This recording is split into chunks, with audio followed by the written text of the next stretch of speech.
So democracy is fucked up and information is fucked up, right? So you have counter misinformation rules popping up like mushrooms all around the world, in one country after the other, lockstep, just like COVID. And you have the definition of democracy being changed to being from respecting the will of the people to respecting democratic institutions and safeguarding them. And so you look at those two distinctions from those lenses and you ask yourself, why am I surprised that we live in a clown world? If everything is upside down and it comes from those institutions that are supposed to put governance in place, that are supposed to protect us, that are supposed to put order in place, they are mishmashing the order in order to create chaos, in order to bring about a new world order, right? So we're essentially on the journey right now into a new world order. And this is a roadblock. This is part of it. You're correctly referencing, abolishing the freedom of speech. But then at the same time, if you zoom out and you look at it from a zoomed out vertical perspective, you see all the silos that are playing in this crazy world we're in. There's the abolition of freedom of speech. There's the abolition of private property and the cramping down on your, abolishing cash, cramping down on your rights to hold, whatever is yours in a private manner. There's the introduction of CBDCs. Then there's the clamping down on food systems, on farming, on farmland, right? On information, on speech, on technology, and obviously on education. Not that we don't see the education part for a long time now, but all of these things are happening in parallel, and they're accelerating, and we're reaching like the end of this process that is really defined, if you go to the United Nations website, defined as Agenda 2030. We're in 2024. It's almost ending. There's only 5 more years until we have to comply with the 16 sustainable development goals that they've put in place. They have to fucking ruin our lives, our families, our environment, our climate, our mental capacity, our physical life, our spiritual life, our religions. They have to create wars. They have to create chaos in order to bring about a new world order. It's that simple. And anyone that thinks that this is a conspiracy theory, go fucking do the work.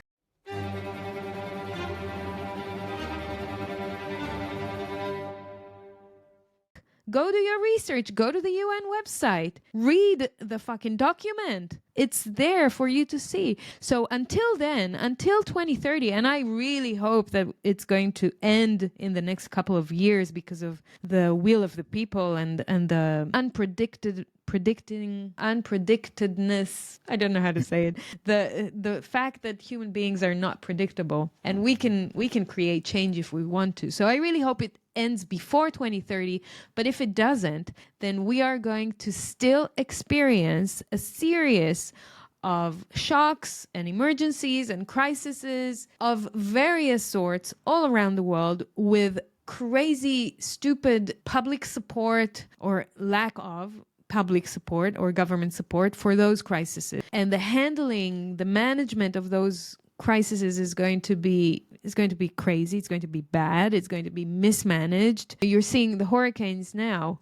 Like, government did not come, right? Once again, Maui, where were they? Why did they block that? It's like time and time again. You have to just look at the patterns that are repeating. And you also want to ask yourself whether all these environmental catastrophes that we're seeing are all natural, or some of them are maybe helped by some geoengineering that they're so happily communicating about in mainstream media in the last few months. So things are changing, and things are in a very chaotic state, and they're going to continue being chaotic for a little while longer. And people really have to take care of themselves and their families and their communities until the wave is over. It's like a flood, but it's not.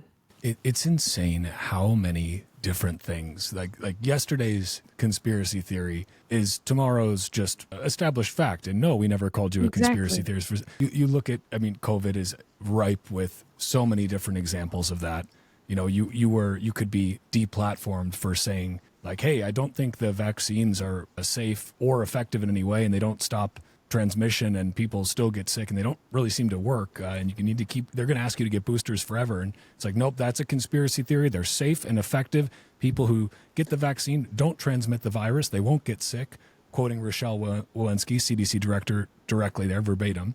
But then it's like a little while later, they're like, well, we never said that you wouldn't get the virus or you wouldn't transmit it. No, that, and it's like, oh, okay, so that conspiracy theory was true. Engineering is another example where it's like, all these crackpots saying that, you know, governments and corporations are trying to do cloud seeding and control the weather. I mean, that's Looney Tune stuff.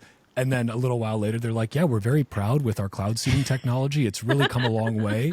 And you're like, oh, hold on, that was disinformation like a little while ago, and this happens again and again and again. It's like, yes, and it's so absurd because if you're not paying attention, or if you're so inundated with other information that you can't even pay attention to it, you might miss this. And so you only see what happens afterwards, the acknowledgement that this is there and here's why it's a good thing actually.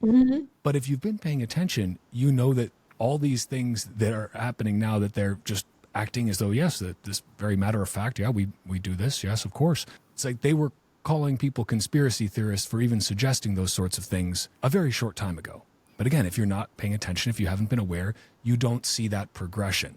And I think a lot of times it's only through seeing that progression of how the narrative shifts, how the propaganda metamorphosizes. That's the only way that you really realize, oh, fuck, like they are just, this is all very purposeful. Like they are very much doing this on purpose. They want to quell dissent, to suppress speech, to suppress people asking questions until they're able to get stuff to work well enough where they can come out and say, oh, no, it's okay. Yeah, we do this, and it's actually very good for you. Actually, it's great. And here's a New York Times op-ed about why it's so good for you.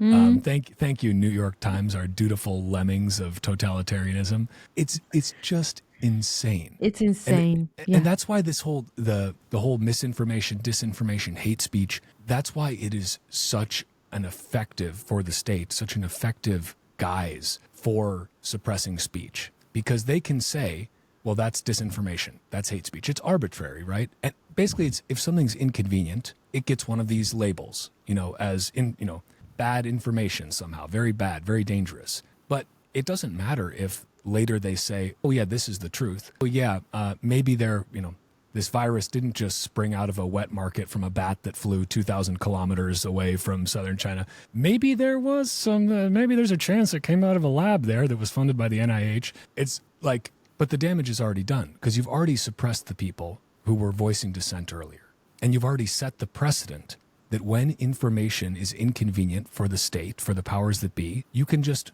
push it down. Get rid of that inconvenient information. And sadly, you will have hordes of people who will happily cheer that along because they think that, daddy government is protecting them from this dangerous misinformation.